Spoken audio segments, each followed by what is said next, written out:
There's a really lovely kind of startup in the UK called Lalo. I think we probably talked about it before. They make nice wines. They deliver them. It's direct to consumer. All those things are nice. What they figured was that there were lots of nice wines, and indeed lots of nice wines that came in boxes.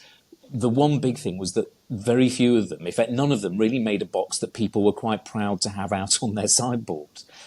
And my parents buy it because it's quite tasteful and it looks nice and it's not heavily branded. It's got beautiful sort of exteriors.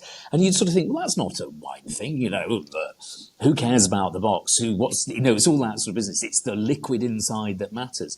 Actually, for a lot of people, it's not. To be honest, as long as the liquid inside is acceptable enough, and in fact, the liquid inside Lalo boxes is very, very good.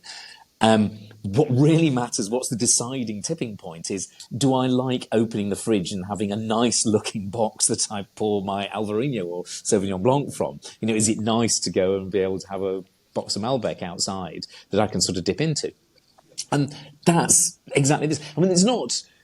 Reverse benchmarking, for those people who are sort of really into this, it's not a million miles away from kind of blue ocean strategy. It's a form of strategic differentiation. You're sort of putting yourself to one side.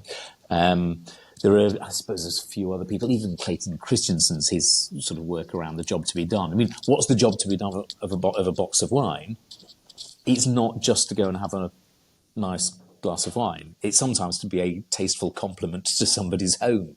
Or if you like, the other way is to be not an untasteful compliment to somebody's home. And there are probably some amazing boxes of wine where people say, yeah, I just wouldn't want that out. It'd be slightly embarrassing for me. Whereas if it's got William Morris wallpaper on it, whatever the thing is, some Renaissance style painting, that's rather nice, actually.